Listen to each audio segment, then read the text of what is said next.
எல்லா புகழும் இறைவன் ஒருவனுக்கே. அன்புக்கினியவர்களே, அஸ்ஸலாமு அலைக்கும் வரஹ்மத்துல்லாஹி வபரகாத்து.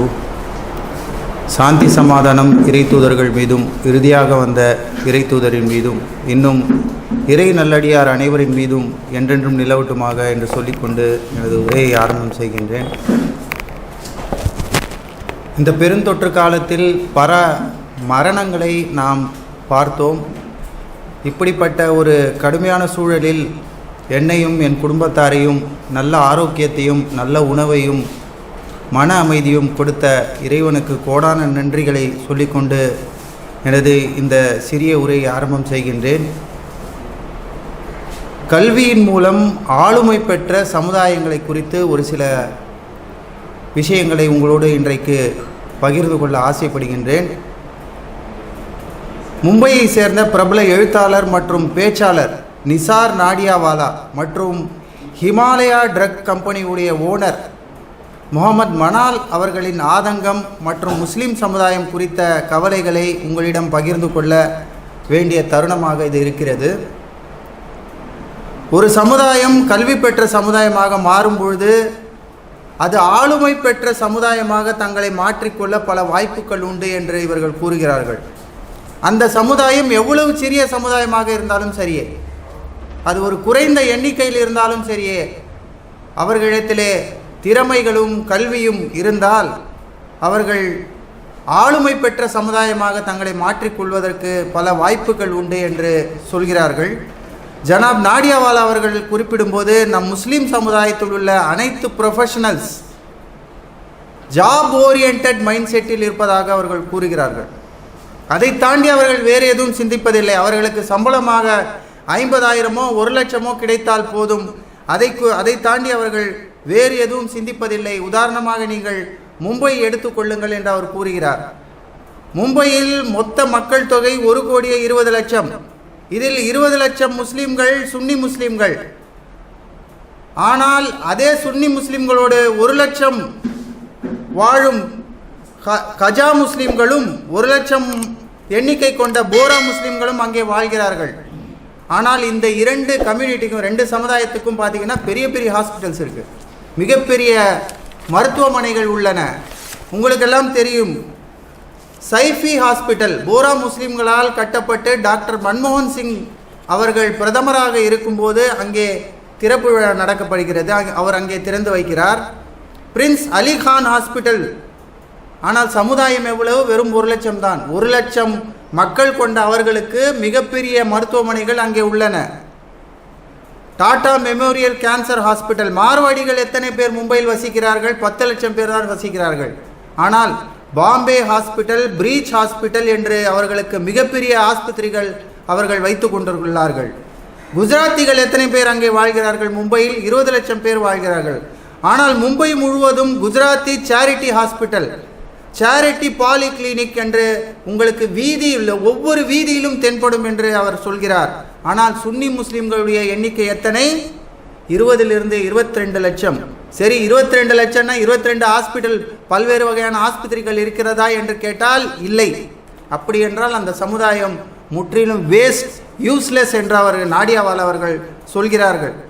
இவ்வளவு பெரிய மக்கள் தொகை இருந்தும் என்ன பிரயோஜனம்? நீங்கள் 99% முழுமையாக இருந்தாலும் அதனாலே அந்த மக்களுக்கு என்ன பிரயோஜனம் என்று அவர் கேட்கிறார். ஆகவே ஒரு சமுதாயம் பிரயோஜனமே இல்லாமல் வாழுகின்ற ஒரு சமுதாயத்தால் எந்த பலனும் இல்லை, அதை இறைவனும் விரும்புவதில்லை என்று அவர் சொல்லிவிட்டு ஒரு அழகிய குறிப்பை சொல்கிறார். ஆங்கிலேயர்கள் இந்தியாவை எத்தனை பேர் ஆண்டார்கள்? 5,000 வெறும் 50,000 பேர் தான் ஆண்டார்கள். ஆனால் இந்தியாவை அவர்கள் எப்படி கைப்பற்றினார்கள் தெரியுமா? நாட்டின் எந்த ஒரு பெருநகரங்களையும் அவர்கள் விட்டு வைக்கவில்லை. நீங்கள் போய் பெருநகரங்களில் பாருங்கள்.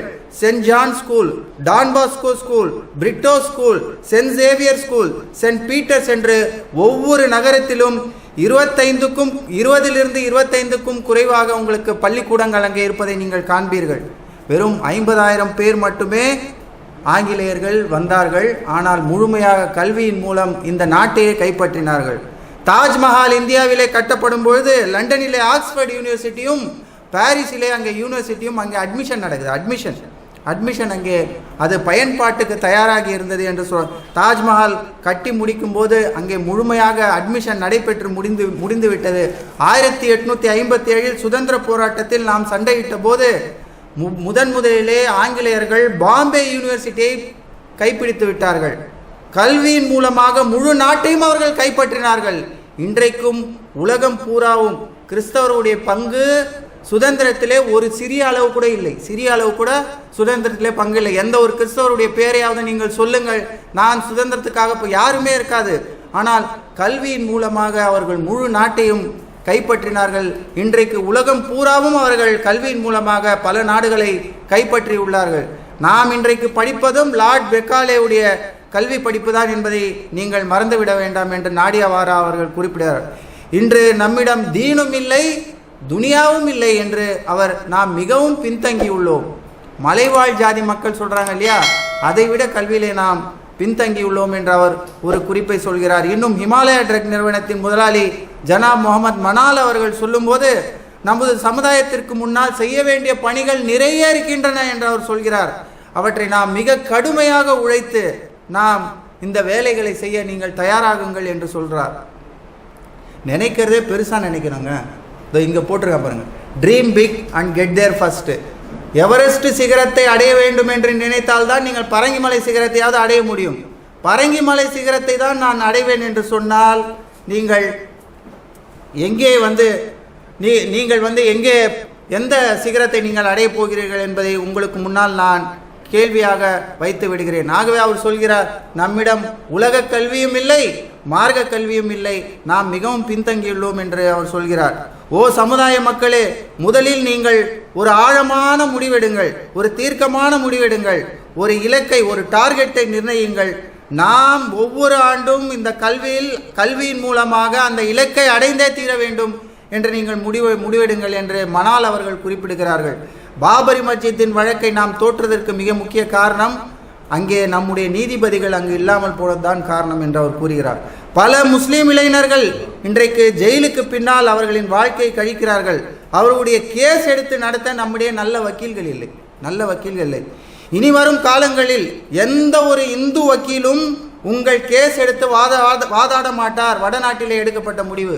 வடநாட்டிலே இனி வரும் காலங்களில் எந்த இந்து வக்கீலும் உங்களுடைய கேஸை எடுத்து வாதாட மாட்டார். இவையெல்லாம் முழுமையாக பேசப்பட்டு முடிவெடுக்கப்பட்டு விட்டது என்று அவர் சொல்கிறார். இன்னும் நீங்கள் எல்லாம் ஒன்று சேர்ந்து ஏன் இதுவரை ஒரு முடிவு எடுக்காமல் இருக்கிறீர்கள்? அதிலே ஏன் நீங்கள் கவனம் செலுத்துவதில்லை?